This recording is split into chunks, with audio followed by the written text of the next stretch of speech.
कार्यक्रम शुरू कर रहे हैं। जैसा कि आपको विदित है, तो आज का जो विषय है माया का रूप कैसा? हुँ? आज का जो विषय है माया का रूप कैसा? विवेक चूड़ामणि से ही यह विषय लिया गया है। तो माया के रूप के बारे में हम समझने की कोशिश करेंगे। माया के रूप को हम समझने का प्रयास करेंगे और माया के रूप को समझ कर कि माया हमें क्या समझाना चाहती है, माया क्या चीज़ है, किस प्रकार की है, माया के गुण क्या हैं और विवेक चूड़ामणि में आदि गुरु शंकराचार्य माया के विषय में क्या लिखते हैं, क्या कहते हैं।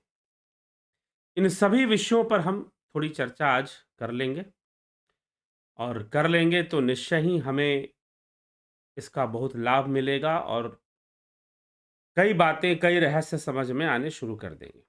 तो चलिए चर्चा शुरू करते हैं। माया का रूप कैसा? माया का निरूपण, यही आज का विषय है। तो माया का निरूपण इसको कैसे समझा जाए? माया के रूप को कैसे समझा जाए?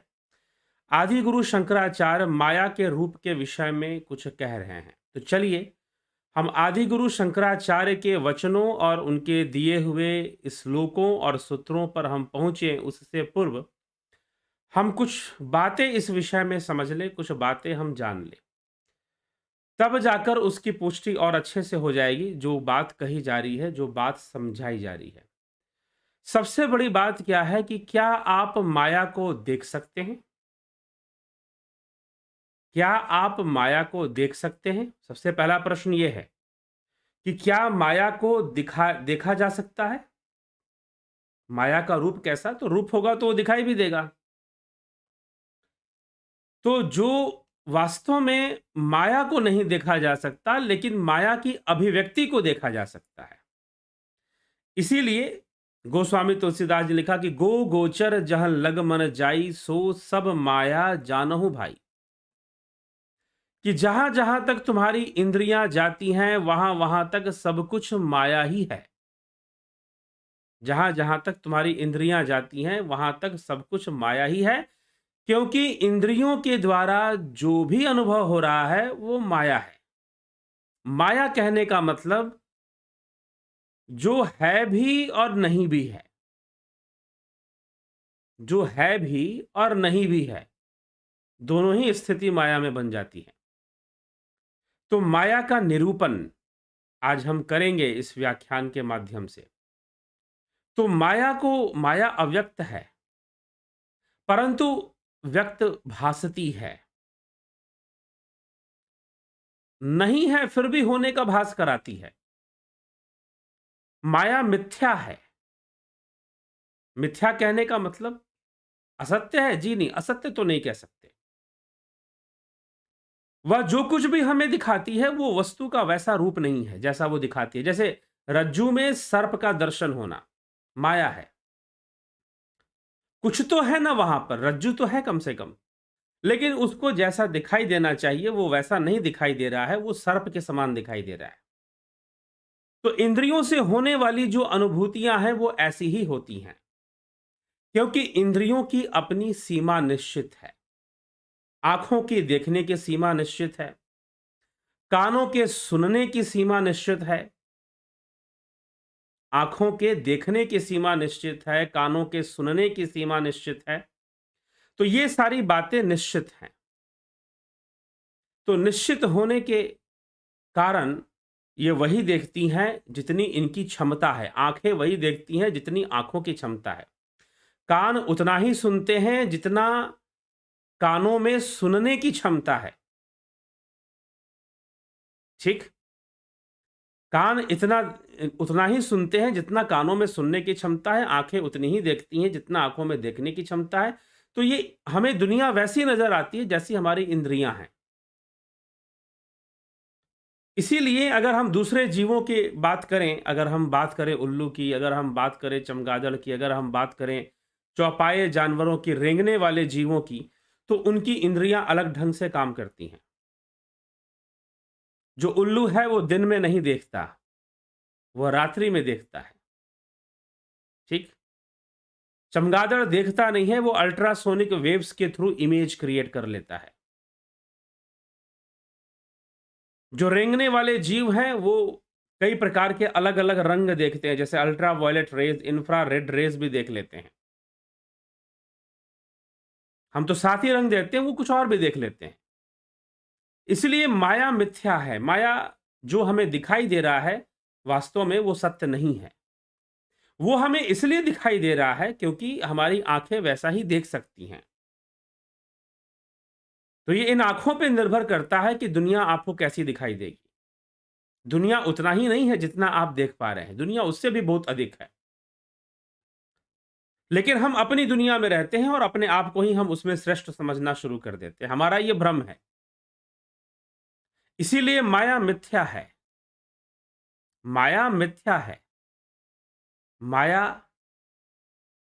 सत्य नहीं है। इंद्रियों के द्वारा देखा जाता है। माया त्रिगुणीमयी है, गुणों के वशीभूत है, गुणों का प्रसार करती है। तो भावनाओं का, गुणों का प्रसार होता है माया के द्वारा। इसीलिए माया जो नहीं है वो भी दिखे तो समझो कि माया है। और आपको माया क्या करती है? हैंग करती है। हैंग करना मतलब, आजकल लोग कहते हैं हैंग मतलब, कई जगह पर हैंग वर्ड का यूज होता है व्यस्त होने के लिए, बिजी होने के लिए। क्या आप कहीं पर बिजी हैं, आप कहीं इंगेज हैं, तो आप कह सकते हैं आई एम हैंगिंग देयर, मैं वहां पर लटका हुआ हूं। तो माया क्या करती है? हमें लटकाती है। माया क्या करती है? हमें फंसाती है। माया हमें उलझाती है। और माया के वशीभूत हम अपने जीवन का लक्ष्य चुनते हैं कि हमें ये करके दिखाना है, हमें वो करके दिखाना है। जबकि माया किसी भी वस्तु को स्थिर नहीं रखती। काल और माया दोनों साथ साथ रहते हैं। काल भी माया का ही गुण है, माया से अलग नहीं है काल। चलते रहते हैं, हमेशा चलायमान रहते हैं, हमेशा परिवर्तनशीलता को बनाए रखते हैं, स्थिरता नहीं रहने देते। इसलिए प्रत्येक स्थिति बदलती है। आपने नाम कमाया तो वो भी बदलेगा, आपने धन कमाया तो वो स्थिति भी बदलेगी। अगर नाम शोहरत कमाया तो वो स्थिति भी बदलेगी, अगर धन कमाया तो वो स्थिति भी बदलेगी। बदलाव तो निश्चित है, बदलना तो अवश्यंभावी है। तो माया जो भी दिखा रही है, जो भी दे रही है, उसमें कुछ भी स्थिरता नहीं है। इसलिए कहा गया ब्रह्म सत्यम जगन मिथ्या। ठीक है। यह जगत माया स्वरूप है। हम इंद्रियों से जिस जगत का अनुभव करते हैं वह जगत माया ही है। हमें इस नेत्रों से जिस जगत को देखते हैं वह माया ही है। तो यह सब कुछ मायापूर्ण है, यह सब कुछ माया ही है। ठीक। तो गो गोचर जह लगमन जाई, सो सब माया जानहु भाई। जहां जहां तुम्हारी इंद्रियां जाती हैं और इन इंद्रियों के साथ जहां जहां तुम्हारा मन जाता है वह सब तो माया ही है। वह सब तो माया ही है। तो इसीलिए यह सब माया है। अब माया कहने का मतलब क्या है? कि सब कुछ माया है तो तुम कर्म नहीं करोगे। कर्म तो जब तक माया में हो तब तक माया तुमसे कर्म करवाती रहेगी। कुछ लोग बोले हाँ, कुछ देखिए, कुछ ऐसी बातें हैं जो कि अतिशयोक्ति के साथ हैं या फिर आपत्ति के साथ है, उसमें आपत्ति है, या कुछ अधिक बातें हैं जिनको नहीं करना चाहिए। जैसे हम कहेंगे कि माया छोड़ो। माया छोड़ो मतलब धन छोड़ो, दौलत छोड़ो। लोग ऐसा कहना शुरू कर देते हैं। माया ही जो चीज है आप छोड़ नहीं सकते उसको। ठीक है। यही तो कृष्ण भगवान ने अर्जुन से कहा कि अर्जुन, प्रकृति कर्म करवाती है और क्षण मात्र के लिए भी कोई कर्म किए बिना नहीं रह सकता। प्रत्येक जीव प्रकृति के परवश हुआ कर्म करने में हमेशा लगा ही रहता है। तो तू कहां भाग के जाएगा कि जो कह रहा है कि मैं कर्म नहीं करूंगा? कर्म तो तुझसे होगा ही होगा, भागेगा कहां? तो माया कभी छोड़ी नहीं जा सकती। माया को छोड़ने के सारे प्रयास खत्म कर दो, सीधी सी बात। अगर कोई गुरुजी आपसे बार बार कह रहे हैं कि माया छोड़ो, माया छोड़ो, छोड़ने के मैं कह रहा हूं उल्टा काम करो। माया को छोड़ने के सारे प्रयास खत्म करो। कोई कोशिश करो ही मत कि तुम माया छोड़ोगे। ठीक। क्योंकि वो छूट ही नहीं सकती है। जब तक तुम्हारा शरीर है, जब तक ये इंद्रियां हैं, तो सब कुछ माया ही है। तुमने बहुत धन कमाया तो वो भी माया है, तुमने धन का त्याग किया वो भी माया है। माया क्या नहीं है? तपस्वी के तप का अभिमान भी माया है। अब ये बात थोड़ी-सी आपको लगेगी भाई ये क्या कह रहे हैं? क्योंकि कॉन्सेप्ट बिगड़ा हुआ है। माया क्या चीज़ है? इस बात जो दिमाग में आपके बैठा हुआ है ना कि ये चीज़ माया है। आप कहोगे पैसा माया है, ठीक है? आप कहोगे मोह माया, घर परिवार में आसक्ति होना माया है। नारी आप कुछ लोग कहेंगे कि भाई नारी माया है, स्त्री में आसक्ति नहीं होनी चाहिए, स्त्री का पुरुष में आसक्ति नहीं होनी चाहिए, स्त्री के सौंदर्य में यह भी माया है। माया बस यही नहीं है, माया कई प्रकार से है। माया कई प्रकार से है। माया तो आपके मान में समाया हुआ है, अर्थात आपके अहंकार में समाया है, आपके अभिमान में समाया है। इसलिए तो कहा कि माया तजे तो क्या तजे, मान तजा नहीं जाए। और जब मान ही नहीं गया, तो माया कहाँ जाएगी? मान भय मुनिवर गले, मान सबन को खाए। मान भय मुनिवर गले, मान सबन को खाए। तो फिर कहाँ भाग के जाओगे? माया तो फिर से तुम्हारे ऊपर हावी हो ही जाएगी। तो माया सर्वदा हावी है और सर्वदा हावी ही रहेगी। आप उसे छोड़ पाएंगे? आप जिस तरह से छोड़ पाएंगे, ऐसी बात नहीं कि माया छूटेगी नहीं, छूटेगी माया। लेकिन ये जो जबरदस्ती की छोड़ने वाली बात है ना कि अरे भाई माया छोड़ो, अरे पैसे से मोह मत रखो, अरे धन से मोह मत रखो, अरे परिवार से मोह मत रखो, छोड़ो जी नहीं। परिवार के प्रति आपका कर्तव्य भी तो है। आपका कर्तव्य, अर्जुन को कर्तव्य ही तो समझाया जा रहा है कि इस समय तेरा कर्तव्य है युद्ध करना। अर्जुन तो माया छोड़ने के लिए तैयार है। अर्जुन तो कह रहा है कि मुझे धन नहीं चाहिए, मुझे आधा भाग अपना जो अधिकार है, आधी भूमि जो मुझे मिलनी चाहिए हस्तिनापुर में, तो वो मुझे नहीं चाहिए। मैं सब कुछ त्यागने के लिए तैयार हूं, लेकिन मैं अपने परिजनों के साथ, मैं अपने भीष्म पितामह के प्रति, मैं अपने गुरु द्रोणाचार्य के प्रति युद्ध नहीं कर सकता। ये मुझसे नहीं होगा, इसका घोर पाप मुझे लगेगा। गुरुजनों से युद्ध करना, गुरुजनों से द्रोह करना मुझे घोर पाप लगेगा। मैं ये सब नहीं कर पाऊंगा, मुझसे नहीं होगा। अर्जुन सब कुछ छोड़ने के लिए तैयार है भाई, लेकिन फिर भी कृष्ण कहते हैं कि नहीं, कुछ छूटने वाला नहीं है, सब वहीं का वहीं रहेगा। और फिर तू पश्चाताप के आंसू रोएगा अगर तू युद्ध नहीं करेगा तो, क्योंकि ये तेरे स्वभाव के विरुद्ध है। क्योंकि तेरे युद्ध ना करने से दुर्योधन युद्ध छोड़ देगा। ऐसा नहीं कि चलो भाई अर्जुन पीछे हट गया तो मैं भी पीछे हटता हूं, नहीं। वो तो खुशी मनाएगा कि चलो युद्ध जीतना आसान हो गया। वो तो इस बात से प्रसन्न होगा और कहेगा युद्ध जीतना पहले से अधिक सरल हो गया। यह मानकर वो अपना कर्म करेगा, ना कि वो पीछे हटेगा। तुझे युद्ध तो करना ही है, और यह इस समय तेरा कर्तव्य है। और इस समय युद्ध भूमि में खड़े होकर ऐसा कहना तेरे लिए उचित नहीं है, नपुंसकता है यह। यहां तक कृष्ण अर्जुन को समझा रहे हैं। तो माया का त्याग संभव नहीं है, समझ लीजिए अच्छे से। और माया के त्याग का कोई प्रयास करना भी नहीं चाहिए। माया के त्याग का कोई प्रयास कभी करना भी नहीं चाहिए। क्या करना चाहिए फिर? माया के सदुपयोग का प्रयास करना चाहिए, क्योंकि माया ही साधन है। जैसे महर्षि पतंजलि ने कहा कि प्रकृति ही साधन है, भोग के लिए भी और मोक्ष के लिए भी, वैसे माया ही साधन है। माया ही साधन है। यह शरीर मिला है, इस शरीर को साधना में लगाओ, इस शरीर को योगाभ्यास में लगाओ, योग साधना के अभ्यास में लगाओ, ध्यान योग के अभ्यास में लगाओ। इस शरीर को ध्यान योग के अभ्यास में लगाओ तो यह शरीर सार्थक है। धन है, उसे दान में लगाओ, उसे पुण्य में लगाओ, उसे अच्छे काम में लगाओ, तो वो मुक्ति का साधन धन भी बन जाएगा। माया का हर स्वरूप आपके मुक्ति का साधन बनेगा।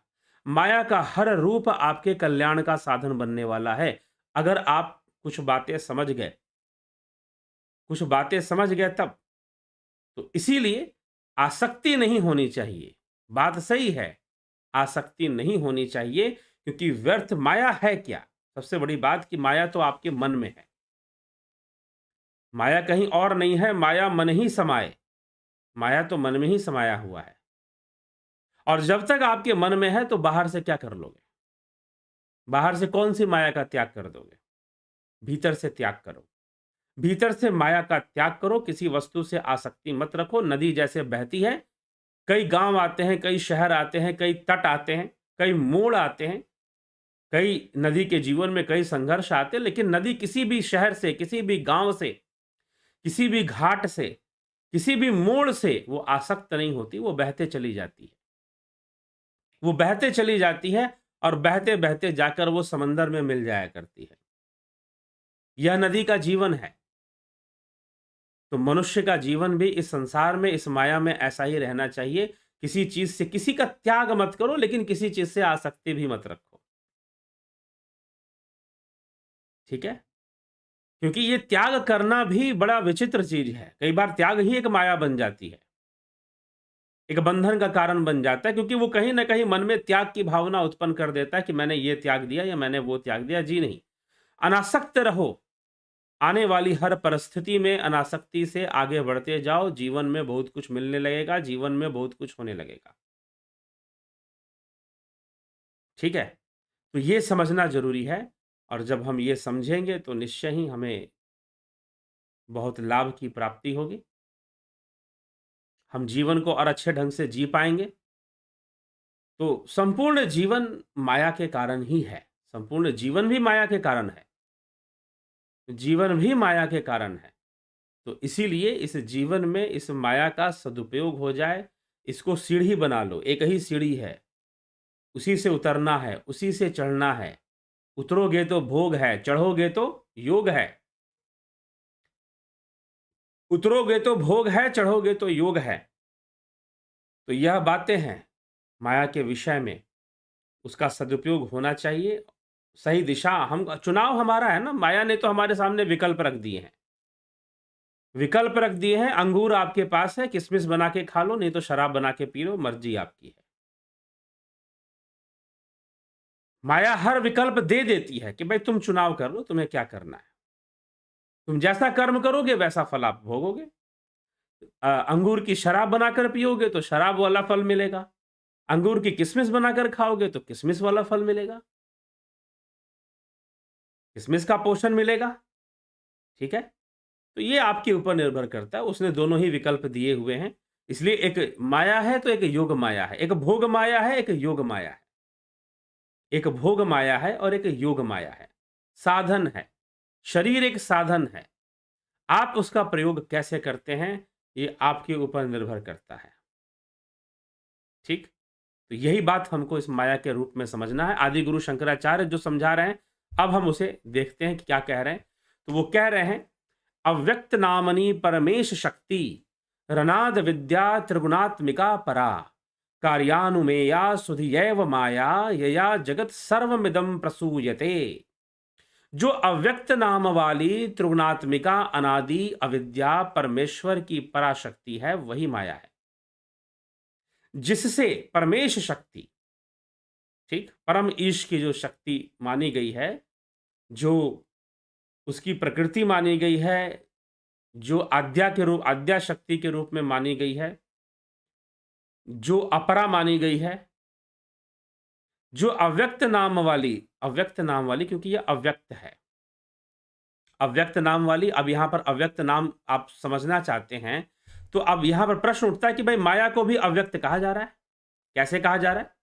श्रीमद् भगवत गीता के 8वें अध्याय में भगवान श्री कृष्ण ने यह बात कही है कि एक व्यक्त जगत है, एक अव्यक्त जगत है, और उस अव्यक्त से भी परे परम अव्यक्त है जो परम धाम है मेरा, तद्धाम परमम मम। एक यह व्यक्त जगत है, एक अव्यक्त जगत है, और उस अव्यक्त से भी परे, उस अव्यक्त से भी परे परम अव्यक्त है। ठीक? तो उस अव्यक्त से भी परे जो परम अव्यक्त है, वो परम धाम है। वो, उसके लिए भगवान ने परम धाम, वो मेरा स्थान है। परंतु एक अव्यक्त जो है वह माया रूप अव्यक्त है। एक अव्यक्त जो है वह माया है, जिसे सूक्ष्म जगत कहा। वह अव्यक्त लोक है, उसे हिरण्य गर्भ कहा। वैसे तो संपूर्ण संसार ही हिरण्य गर्भ है, परंतु उसे विशेष रूप से, क्योंकि वो गुप्त है, इसलिए गर्भ शब्द का प्रयोग, हिरण्य गर्भ। ठीक? तो इस प्रकार से ये बात समझाएगी। तो वो अव्यक्त जगत, उस अव्यक्त जो सूक्ष्म है, जिसके कारण से स्थूल सृष्टि बन रही है, स्थूल अभिव्यक्ति बन रही है, उसके लिए यहां पर कहा जा रहा है। क्या कहा जा रहा है उसके लिए? उस अव्यक्त जगत के लिए, अव्यक्त नामनी परमेश शक्ति रनाद विद्या त्रिगुणात्मिका परा कार्यानुमेया सुधियैव माया यया जगत सर्वमिदं प्रसूयते। जिससे यह सारा जगत उत्पन्न हुआ है। उस अव्यक्त शक्ति से, उस अव्यक्त अवस्था से, जो हिरण्यगर्भ रूप है, जो सूक्ष्म जगत है, जो तेजस लोक है, उससे यह सारा जगत, यह वैश्वानर, यह जागृत अवस्था, यह जगत, यह उत्पन्न हुआ है। बुद्धिमान जन इसके कार्य से ही इसका अनुमान लगा लेते हैं। ठीक है, यही माया है।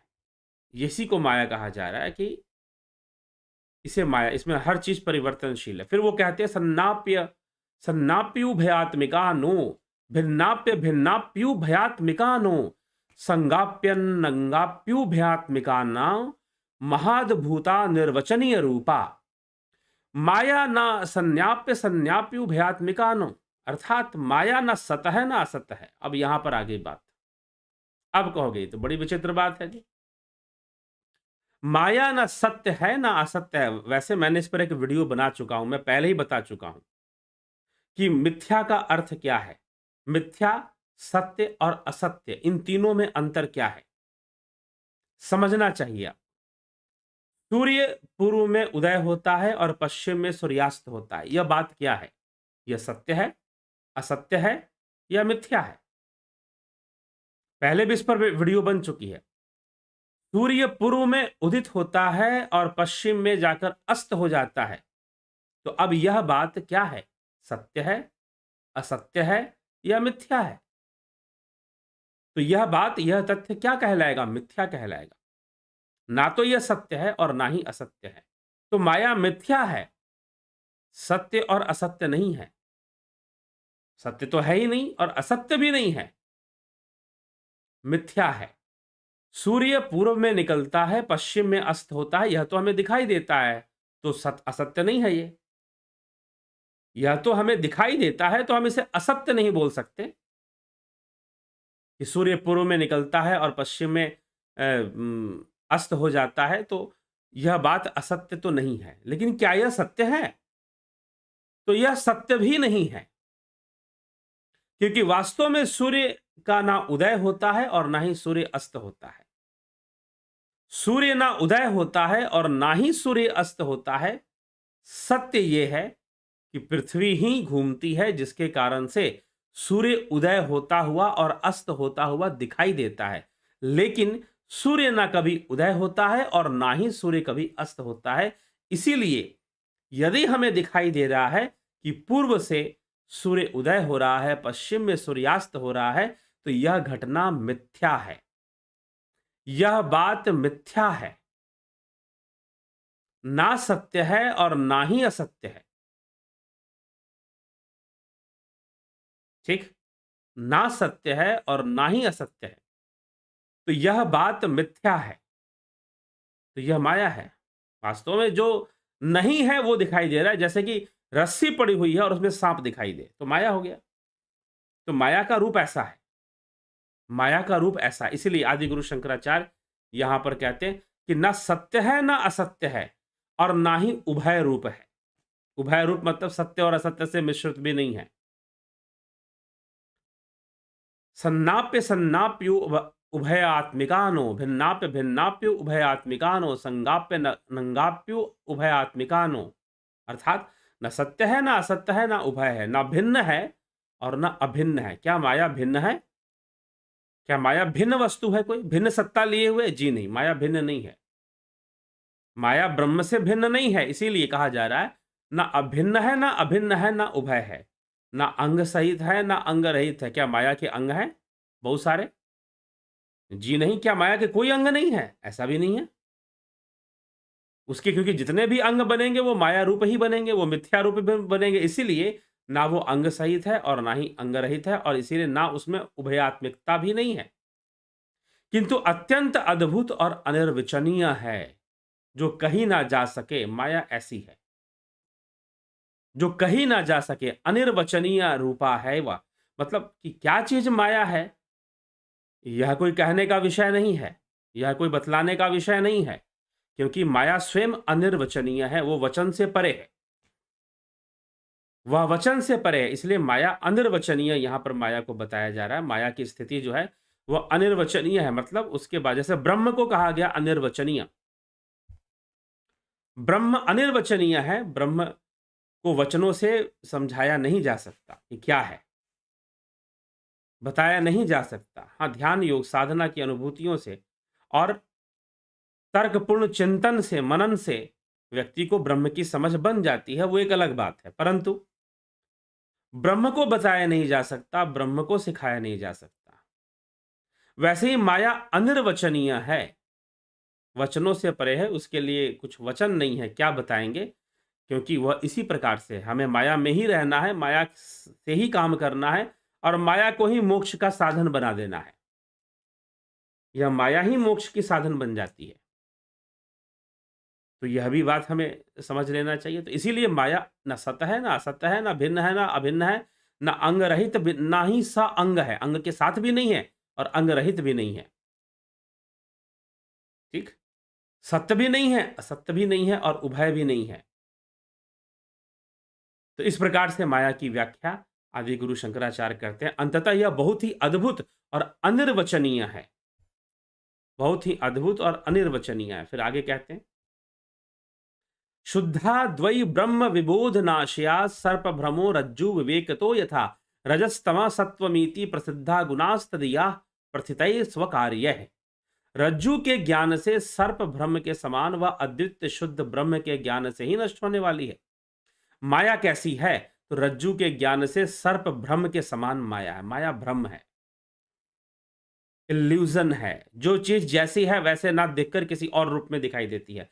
तो इन इंद्रियों से हम वस्तुओं का वास्तविक स्वरूप नहीं देखते। क्यों? क्योंकि ये इंद्रियां सीमित हैं। इन इंद्रियों से हम विषयों का वास्तविक स्वरूप नहीं देखते, क्योंकि इंद्रियां सीमित हैं।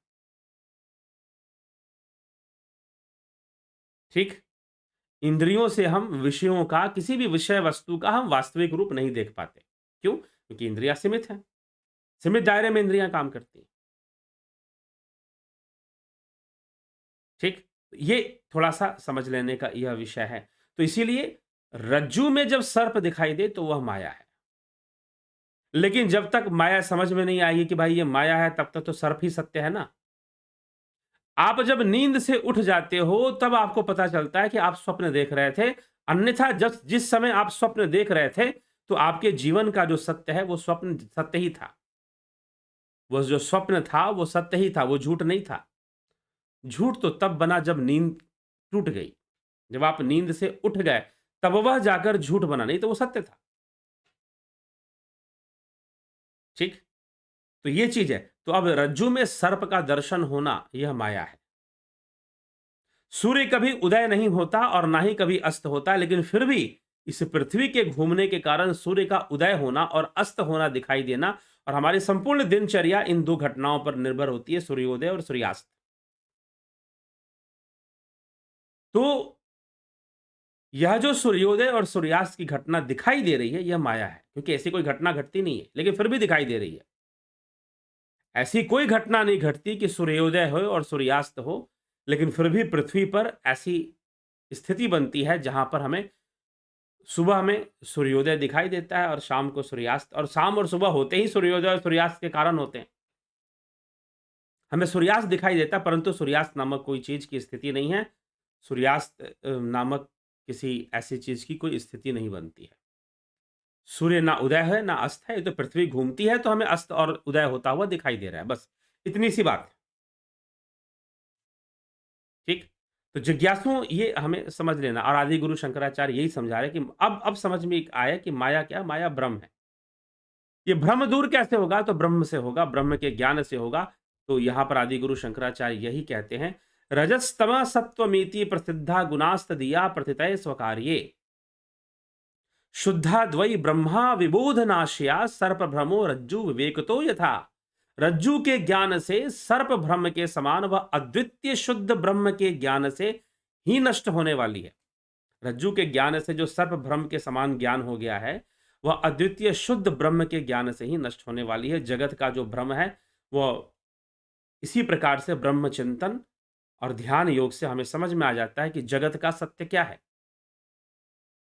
तो रज्जु के ज्ञान से सर्प ब्रह्म के समान व अद्वितीय शुद्ध ब्रह्म के ज्ञान से ही नष्ट होने वाली है। अपने अपने प्रसिद्ध कार्यों के कारण सत्व, रज और तम, ये उसके 3 गुण प्रसिद्ध है। अब माया के 3 गुण प्रसिद्ध है, उनके बारे में हम अलग से व्याख्यान लाएँगे।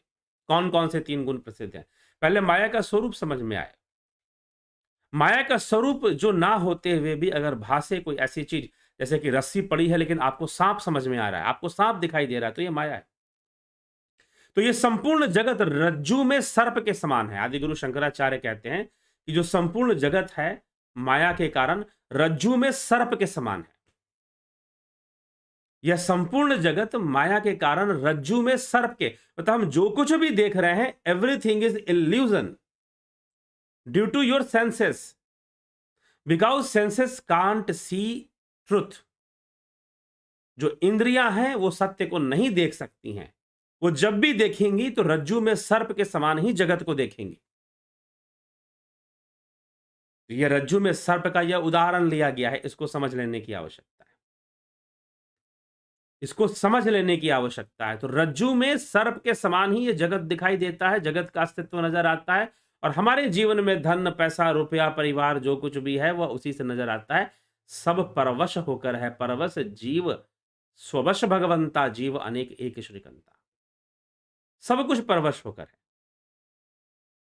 ठीक। तो यह अब माया के अंदर बहुत सारी चीजें हैं, बहुत सारे क्रियाकलाप है, माया कैसे काम करती है। तो अनेकों माया के फिर रूप बनते हैं उसके कर्म के आधार पर, वो एक अलग बात है। लेकिन माया निर्वचनीय है। सत्य ना सत्य है, ना असत्य है, ना भिन्न है, ना अभिन्न है। माया इस रूप में है, निर्वचनीय माया को बताया गया। सत्य और असत्य भी नहीं है माया। ठीक। तो ये सारी बातें हमें थोड़ा फोकस करके समझना चाहिए। और ये संपूर्ण जगत रज्जू में सांप दिखाई दे, रस्सी में जैसे सांप दिखाई देता है, वैसे ही ये संपूर्ण जगत हमें दिखाई दे रहा है। जगत का सौंदर्य भी दिखाई दे रहा है, सब कुछ माया ही है। ये पंचभूत भी माया ही है। ठीक है। तो यह माया के रूप को समझाने का प्रयास आदि गुरु शंकराचार्य जी ने इन 3-4 श्लोकों में किया है। यहाँ पर 4 श्लोकों के अंदर वो कर रहे हैं कि रज्जू के ज्ञान से सर्प ब्रह्म के समान व अद्वितीय शुद्ध ब्रह्म के ज्ञान से ही नष्ट होगा। ठीक। वह ना सत्य है, ना असत्य है, ना उभय रूप है, ना भिन्न है, ना भिन्न है, ना उभय रूप है, ना अंग सहित है, ना अंग रहित है, ना उभय रूप है, किंतु अत्यंत अद्भुत और अनिर्वचनीय रूपा है। अत्यंत अद्भुत माया, अत्यंत अद्भुत अनिर्वचनीय रूपा है। अव्यक्त नामनी परमेश शक्ति, रणाद्य विद्या त्रिगुणात्मिका परा कर्यानुमेया सुधी यैव माया, यया जगत सर्वमिदं प्रसूयते। जो अव्यक्त नाम वाली त्रिगुणात्मिका अनादि अविद्या परमेश्वर की पराशक्ति है, वही माया है, जिससे यह सारा संसार जगत उत्पन्न हुआ है। बुद्धिमान जन इसके कार्य से ही इसका अनुमान करते हैं कि माया का कार्य क्या है, इसी से इसका अनुमान लगाते हैं। नहीं तो यह प्रत्यक्ष नहीं होती है। कोई स्त्री नहीं है कि प्रत्यक्ष हो जाए, कोई एक वस्तु नहीं है कि प्रत्यक्ष हो जाए। ठीक है। तो यह सारी बातें यहाँ पर हमारे सामने आती हैं माया के विषय में। तो रज्जू में सर्प दर्शन के समान ही माया है। रज्जू में सर्प दर्शन के समान ही माया है, और माया रहती है। माया रहती है, माया बनी रहती है। माया को छोड़ने का प्रयास छोड़कर माया से नक्की का प्रयास करो, निपटने का प्रयास करो कि भाई जो भी व्यापार हो रहा है, चलो बाहर में पैसे, रुपये, पैसों का और सामानों का व्यापार होता है, लेकिन अंतर में जो है, अंतर से जुड़ जाने से, उस साधना से जुड़ जाने से व्यापार भी कम हो जाता है। व्यापार भी रुकता है और जीव को मुक्ति मिलती है। जब तक कर्मों का व्यापार है, कर्म फल का व्यापार है, तब तक कहाँ मुक्ति होनी, मुक्ति हो ही नहीं सकती फिर। तो इसीलिए हमें विचार करके अध्यात्म के मार्ग पर चलना है, तो माया को समझना भी जरूरी है। संसार में जो कुछ भी है वो माया स्वरूप ही है, जो ना होकर भी हमें इंद्रियों के कारण भास रहा है, और हम संपूर्ण जीवन तो उस माया पे आधारित लेते हैं। इसीलिए भटकते भी, इसलिए भटकाव भी है। पुनरअपि जरणम पुनरअपि मरणम का भटकाव लगा रहता है। ठीक।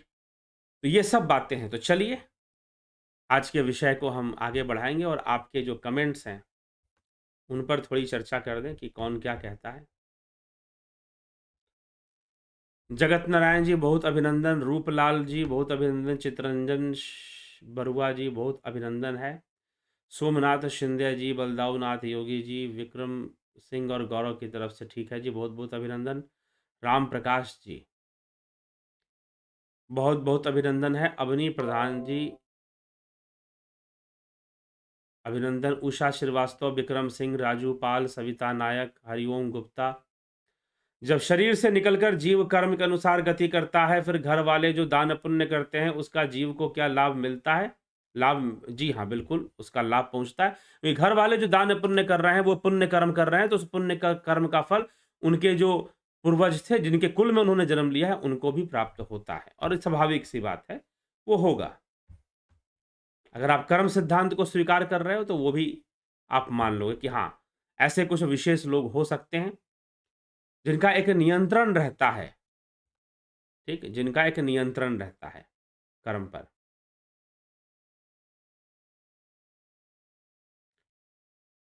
तो शरीर से निकलकर जीव कर्म अनुसार गति करता है, बिल्कुल करता है, संस्कारों के अनुसार। घर वाले जो दान पुण्य करते हैं, उसका भी उसे थोड़ा पुण्य मिलता है। पूरा मिलता है ऐसा नहीं, थोड़ा मिलता है। गंभीर शाह जी, राम रायका जी, रमेश निवास, राम निवास मीना जी, रमेश पेशवानी जी, बलवंत सिंह गोहिल, बिमला शाह, अर्जन चौहान, रमेश चोपड़ा, हरिमोहन गुप्ता। जीव शरीर से अपने आप निकलते है कि उसको संकेत मिलता है आत्मा का या चित्र का या यमराज का? कृपया, कोई इस प्रकार का संकेत नहीं मिलता है। जीव के लिए सबसे बड़ा संकेत यही है कि अब जो है उसका शरीर प्रयोग के लायक नहीं है, उपयोग के लायक नहीं है, तो चलो अपने आप को रिन्यू कर लेते हैं। ठीक, तो यही संदेश हमको प्राप्त होता है फिर। तो जीव शरीर से अपने आप निकलेगा, संकेत कर्म संस्कारों तो उसके हैं ही, और जब जीव शरीर काम करना बंद कर देगा, तो जीव अपने आप छोड़ेगा देह को। इसके लिए कोई विशेष संकेत नहीं चाहिए। माधुरी कोल्हे जी, विंदेश्वर मिश्रा जी, पिंटू वासवा, अनिल कुमार, मिथिलेश सिंह, कन्हई कुमार, गणेश पवार, शिवम भट्ट, सबका बहुत बहुत अभिनंदन है। जेपी गुज्जर जी, गोपाल दास जी, एसपी सैनी जी, ग्यावली शर्मा, अजीत अपराजित जी, जोंती दत्ता, पारस आर्यल, भरत छबलानी, सरोज कृष्णानी, अर्जुन पाटिल, रचना आरके, उदय शंकर जी, जय श्री कृष्ण जी। मृत्यु पैर में तीर लगने से हुई, तो पैर कटने के बाद भी लोग कैसे जिंदा रहते हैं?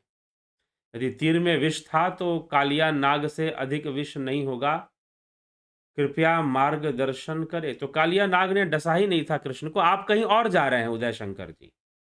आपने कल की कथा ध्यान से नहीं सुनी। उदय शंकर जी आपको विशेष रूप से कह रहे हैं, आप दोबारा सुन लीजिए, आप दोबारा सुन लीजिए। और आपने ध्यान से उसको नहीं सुनी। श्री कृष्ण ने स्वयं व्याध से कहा कि मुझे मृत्यु स्वीकार है। हाँ, पहले भी ऐसी कई घटनाएं हुई जहां पर मृत्यु को स्वीकार कर सकते थे, लेकिन वहां पर उन्होंने उसे स्वीकार कर लिया कि ठीक है भाई, जिस निमित्त मेरा जन्म हुआ है वो मैंने काम कर लिया है। अब मेरे यहाँ से प्रत्येक, यह मर्यादा है, शरीर की मर्यादा है कि शरीर का त्याग होना ही है मृत्यु के समय। तो श्री कृष्ण कहते हैं कि अब मुझे देह त्यागना है, मुझे अब शरीर छोड़ना है। ठीक है, तो फिर ये तर्क नहीं बनता कि कालिया नाग था, कालिया नाग में ज्यादा विष रहा होगा, और ऐसी बातें और वैसी बातें, वो नहीं बनता, क्योंकि श्री कृष्ण वहां पर स्वीकार कर रहे हैं, मृत्यु को स्वीकार कर रहे हैं। कमलेश खैरनर जी, दीपक सिंह जी, माया को छोड़ना नहीं जा सकता, तो योग साधना की क्या जरूरत है? योग साधना से मायातीत हुआ जाता है दीपक सिंह जी। यहाँ योग साधना की बात नहीं की गई है, जहां पर मैंने कहा माया को छोड़ा नहीं जा सकता, और छोड़ने का कोई जबरदस्ती का प्रयास नहीं करना चाहिए। जैसे लोग कहते हैं ना कि भाई हाँ, धन है छोड़ दो, माया है, परिवार माया है, तुम्हारी पत्नी माया है, ये माया, अरे भैया ये आंख भी माया है, ये शरीर चमड़ी भी माया है, सब कुछ माया ही है। धमनियों में जो रक्त बह रहा है वो भी माया ही है। तो छोड़ दो, उसको भी छोड़ो, फिर उसको भी छोड़िए। यहीं पे समस्या है। ये जो जबरदस्ती छोड़ने वाली बात है ना, कि लोग उपदेश, एक दूसरे को उपदेश देते रहते हैं, अरे कहाँ तुम पैसा के चक्कर में पड़े हुए हो, दूसरों को उपदेश देते हैं। तुम तो माया के चक्कर में पड़े हुए हो। तो दूसरों को उपदेश देना बड़ा सरल होता है, लेकिन अपनी ऊपर देखिए कहीं खुद माया के चक्कर में तो नहीं है। अपने ऊपर देखना चाहिए कहीं खुद माया के चक्कर में तो नहीं पड़े हुए। ये चीज है योग साधना से छोड़ना, वो तो शास्त्र सम्मत विधि है। योग साधना से यहां पर जो बात कही गई, जो लोग एक दूसरे को प्रवचन सुनाते रहते हैं कि माया छोड़ दो, माया छोड़ दो, उस तरह से माया छोड़ने के लिए मना किया गया है। ठीक है, हाँ, आप योग साधक बनिए, आप माया से ऊपर उठते जाएंगे, आप मायातीत अवस्था में जाएंगे, भावातीत अवस्था में जाएंगे। ठीक है, सतीश कुमार जी बहुत अभिनंदन, सोमनाथ शिंदे, विनोद केशु, दीपा मैकलिस्टर, चंद्रेश्वर पांडे जी बहुत बहुत अभिनंदन है। जय माँ Bhavani Deepa ji. Shankar Prasad, is all the relationships in this world selfish, conditional? Of course all are conditional, definitely conditional. Bhikhu Kuchatiya ji, Rajendra Solanki ji, माया ईश्वर की शक्ति है, उसको प्रणाम, वो रास्ता देती है, बिल्कुल बिल्कुल रास्ता देती है, वही साधन बनती है मुक्ति का, भक्ति का। संदीप अरोड़ा, जब साधक ध्यान योग में परिपक्व हो जाता है तो क्या उसे प्रकृति के कार्य करने पड़ते हैं या अपनी मर्जी से चुनाव कर सकता है? जी हाँ, अपनी मर्जी से चुनाव कर सकता है। ठीक है, अगर सिद्ध योगी है तो। परिपक्वता का मतलब सिद्धि, सिद्धि का मतलब परिपक्वता। ठीक है, तो वो अपनी मर्जी से कर सकता है। उसे शरीर में रहना है तो शरीर का धर्म निभाना पड़ेगा, नहीं रहना है तो अपना सूक्ष्म योनि में रहेगा, उसकी मर्जी है। ठीक है, ये चीज। बबीता धीमान जी बहुत अभिनंदन। Vinod K Sood Guru ji, deep sleep state after death where जीवा, जावा लिख दिया इन्होंने, जीवा रेस्ट। जी हाँ, आफ्टर डेथ जो है जीव डीप स्लीप स्टेट में जाता है, स्वप्न में भी जाता है, स्वप्न और सुषुप्ति की अवस्थाएं बनी रहती हैं। किसी और का किया पुण्य जीव को किस आधार पर मिलेगा? कर्म के आधार पर मिलेगा। जैसे कि आप अगर किसी के घर में जन्म लेते हो, क्यों लेते हो? अगर आपके माता पिता हैं और आप किसी के घर में जन्म लेते हो तो क्यों लेते हो, ये बताइए। ठीक, तो आप कहीं ना कहीं किसी के घर में आप जरूर जन्म लेते हैं। तो कर्मों का सिद्धांत है, कर्म जो है, हम हमारा संबंध जो है उस परिवार से, उस माता पिता से कर्मों का बना हुआ है, कर्मों का बना हुआ है। तो उनके कर्मों के भागी हमें, क्योंकि कर्म व्यापार से चलते हैं। कर्म कैसे चलते हैं? लेन देन से चलते हैं, व्यापार से चलते हैं। आपने किसी को सुख दिया, आपने किसी को दुख दिया, तो बदले में जो मिलना है वो मिलेगा। ठीक, तो थोड़ी प्रतीक्षा करें, चर्चा को अभी आगे बढ़ाएंगे। थोड़ा सा कुछ व्यवधान आ गया है तो चर्चा को यहां पर रोक रहे हैं, आगे बढ़ाएंगे। ठीक है,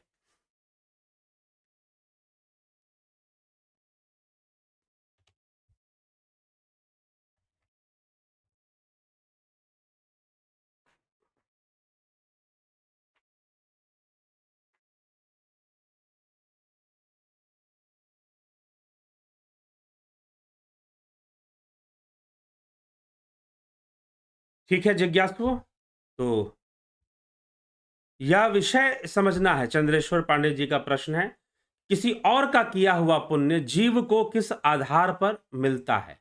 कर्म के आधार पर ही मिलता है और किसी भी व्यक्ति का किया हुआ नहीं मिल सकता है। जिस परिवार में हमने जन्म लिया, जैसे कि हमारे माता पिता हैं, तो उनका कर्म संबंध हमारे साथ है, इसीलिए हमने उनके परिवार में जन्म लिया है। या हमारी कोई संतान होती है तो उसका कर्म संबंध हमारे साथ है, इसीलिए उसने हमारे परिवार में जन्म लिया है। तो अब हमारे द्वारा किए हुए कर्मों का जो फल है उसके ऊपर भी आंशिक रूप से, पूरा का पूरा नहीं जाएगा, आंशिक रूप से उसके ऊपर भी जाएगा, और उसके द्वारा किए गए कर्मों का फल आंशिक रूप से हमारे ऊपर भी आएगा। तो इसीलिए हम पूर्वजों के नाम पर जो दान पुण्य करते हैं वो उनकी शांति के लिए करते हैं, क्योंकि हम उनके वंशज हैं, उनके कुल में हैं, तो उनके साथ हमारा कर्म संबंध पहले से है, विशेष करके हमारे अपने माता पिता, और हम ले तो अपने दादा दादी तक। इसीलिए जो पिंडदान या श्राद्ध का जो अधिकार होता है वो व्यक्ति को अपने पिता का होता है। ठीक है, या अपने दादा का होता। बहुत दूर के रिश्ते में हम नहीं जाते हैं, क्योंकि उनके साथ हमारा क्लोज कर्म का सिद्धांत है, क्लोज कर्म का संबंध है, कर्म संबंध बना हुआ है। तो इसी कारण से उनको राहत मिलती है फिर, ठीक है? तो ये चीज़ है। तो पुण्य जब उनके नाम पर होता है, तो वो पुण्य करने वाले के लिए भी अच्छा होता है और उनके लिए भी, उनको शांति मिलती है, क्योंकि उनके नाम पर हुआ है। उनके नाम पर कुछ लोगों की सहायता की गई है, तो उनको भी इसका लाभ मिलता है। ठीक? चलिए, आगे बढ़ें। क्या आत्महत्या भी ईश्वर की मर्जी से होता है? जी नहीं, बिल्कुल नहीं होता है ईश्वर की मर्जी से। आत्महत्या ईश्वर की मर्जी से आत्महत्या क्या, हत्या भी ईश्वर की मर्जी से नहीं होता। किसी प्रकार की हत्या ईश्वर की मर्जी से नहीं होता। ठीक है? ईश्वर की मर्जी ही नहीं होती, तो ईश्वर की मर्जी से क्या हो जाएगा? सारी मर्जी माया की है, सारी मर्जी इस प्रकृति की है। ठीक? यही इसका उत्तर है। ईश्वर की मर्जी से कोई ना हत्या होती है, ना आत्महत्या होता है, कुछ भी नहीं होता। जो कर रही है, जो हो रहा है, वो माया के 3 गुणों से हो रहा है। तो माया की मर्जी से हो रहा है, ऐसा कहना ज़्यादा उचित होगा। ईश्वर की मर्जी से हो रहा है, ऐसा कहना उचित नहीं होगा। ईश्वर तो मोक्ष का साधन है। माया का जो बंधन है, उस बंधन से मुक्ति का लक्ष्य ईश्वर है। उसमें ईश्वर साधन बनेगा। ठीक है? माया से मुक्त होने, माया के बंधन से। लेकिन जो कुछ भी हो रहा है, पाप हो रहा है, पुण्य हो रहा है, सुख हो रहा है, मिल रहा है, दुःख मिल रहा है, आत्महत्या कोई कर रहा है, कोई हत्या कर रहा है, कोई ऐसे ही मर रहा है, जैसे भी हो, यह सब इस प्रकृति का खेल है। सब कुछ प्रकृति के वशीभूत है। ठीक है? तो प्रकृति के कारण हो रहा है, प्रकृति की मर्जी से हो रहा है, यह कहना उचित होगा। रमन राव, ब्रह्म माया में परिवर्तन परिवर्तन क्यों हुआ? ब्रह्म माया में परिवर्तन नहीं हुआ। ठीक है? बस इसीलिए तो, यही तो समझो ना कि माया क्या चीज है। यहीं पे तो बात आती है, क्यों परिवर्तन नहीं भी हुआ और हुआ भी, या फिर दोनों ही नहीं है, ना हुआ ना हुआ, दोनों ही चीज है। इसलिए माया के बारे में कैसी बातें आदि गुरु शंकराचार्य ने की? ना सत्य ना असत्य, ना भिन्न ना अभिन्न, ना अंग रहित, ना संग रहित, कुछ भी नहीं। क्योंकि माया तो इल्यूजन है, भ्रम है। वास्तव में संपूर्ण संसार एक भ्रम के रूप में हमारे सामने प्रकट है। जैसे रज्जू के अंदर सांप प्रकट हो जाता है हमारे सामने, लाइट जला दो तो पता चलता है कि रज्जू है। तो यह एक चेतना का स्तर है जहां माया का प्रसार है। चेतना विकसित हो जाएगी, ध्यान योग के द्वारा विकसित कर लोगे, सुपर कॉन्शियसनेस में अचीव कर जाओगे, तो फिर क्या होगा? माया का पर्दा हटना शुरू हो जाएगा, सत्य सामने आना शुरू। तो ब्रह्म कभी माया में परिवर्तित नहीं हुआ। ये तो जीव को इंद्रियों के वशीभूत, उसे माया रूपी जगत का दर्शन होता है। मतलब ब्रह्म रूपी जगत का दर्शन होता है इंद्रियों के कारण। इंद्रियों को छोड़िए, चित्तवृत्ति निरोध कीजिए, चित्तवृत्ति निरोध कीजिए, इंद्रियों को छोड़िए, अंतर्मुखी हो जाइए, फिर देखिए माया कहाँ रहेगी। योग कीजिए, योग करना शुरू करिए, फिर कोई माया वाया टिकने वाली नहीं है। विवेक राघव, जेपी गुज्जर जी, स्मिता सावंत, दीपक सिंह जी,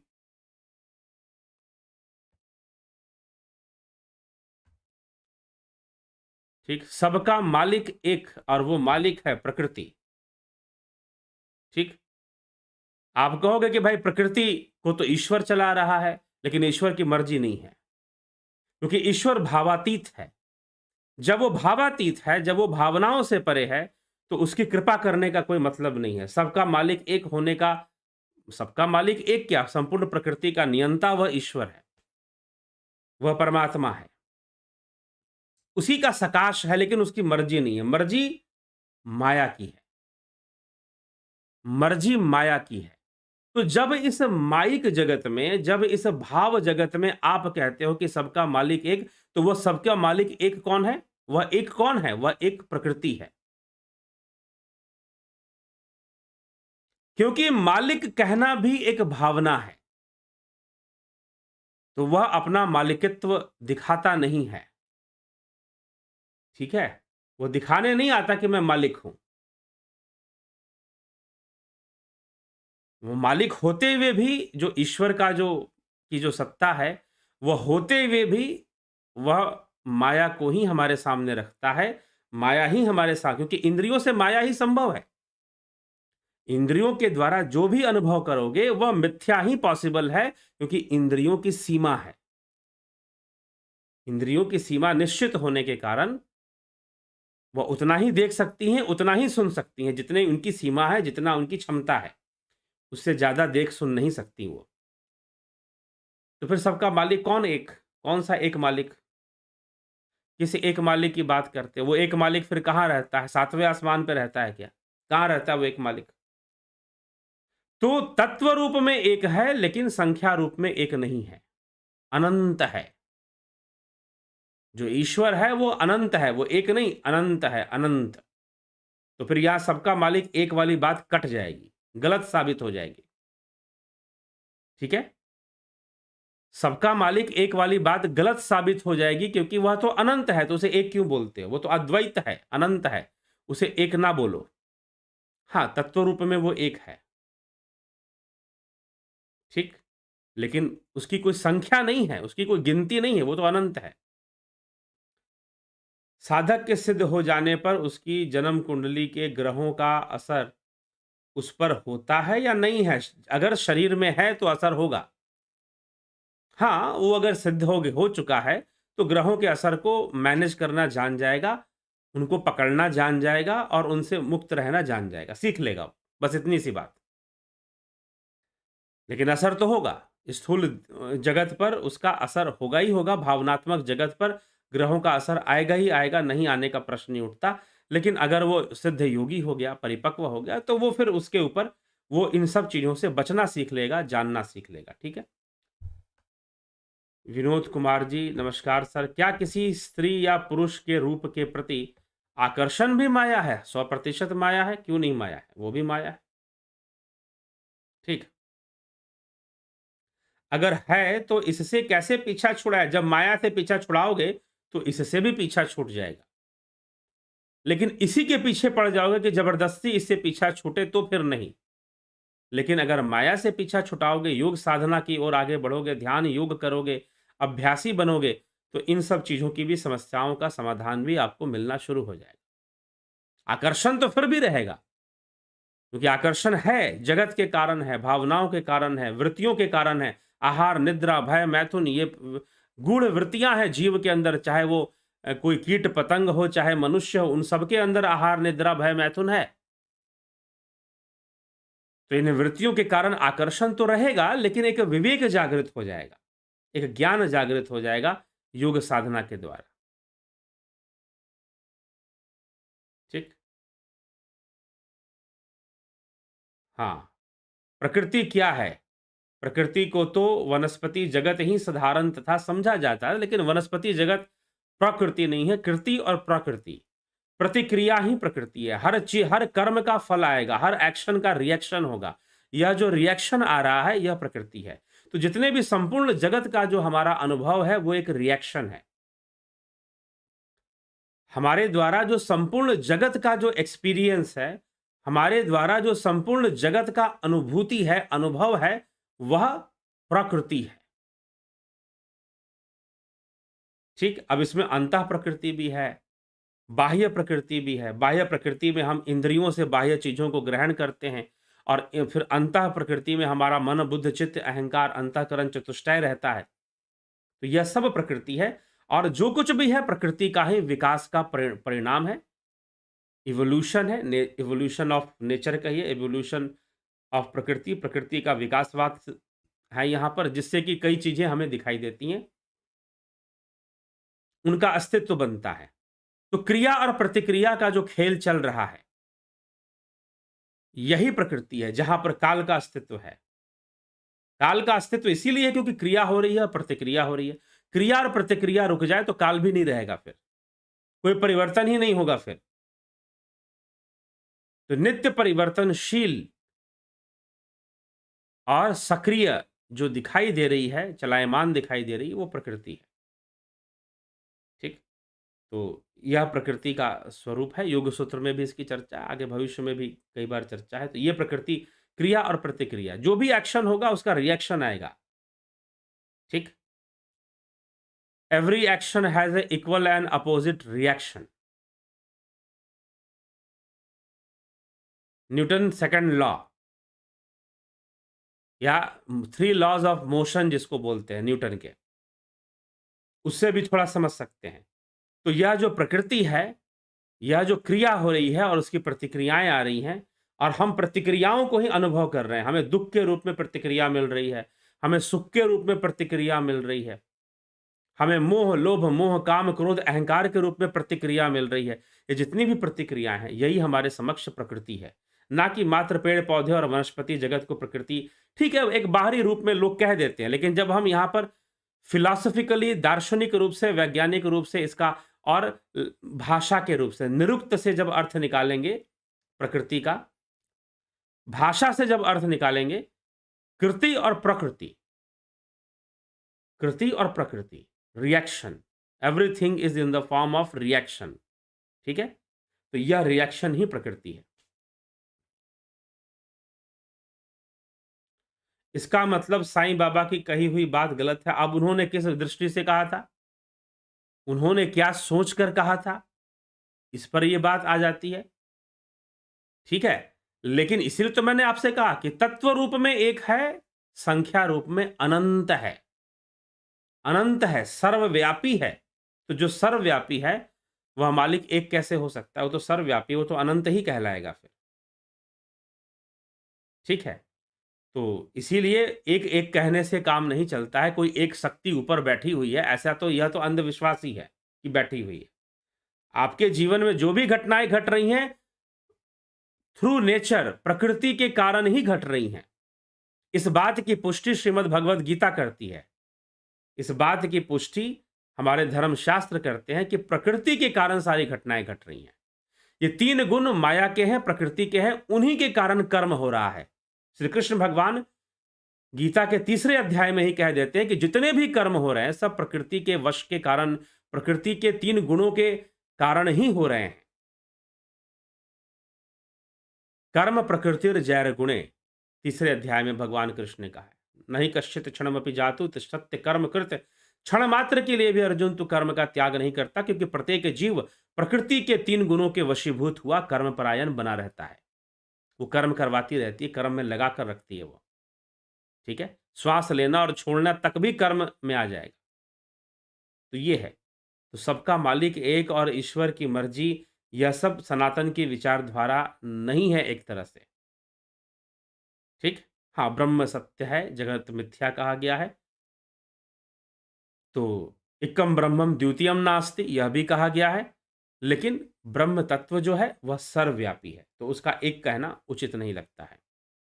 रमना राव, ब्रह्म अनंत है, जीव भी अनंत है, but I can't experience all this, all the universe just like ब्रह्म।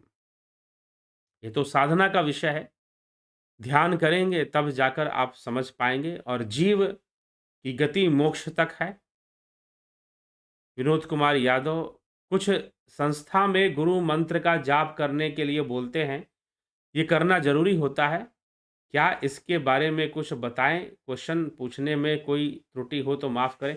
किसी संस्था में गुरु मंत्र का जाप करने के लिए कहते हैं। अब आप जहां संस्था से अगर कहीं जुड़े हैं या किसी गुरु से जुड़े हैं, तो वो कुछ मंत्र वंत्र आपको देंगे, आप उसका जप करना चाहते हैं, आपकी श्रद्धा है और आपको लगता है कि करना चाहिए तो करिए, फिर कौन मना कर रहा है?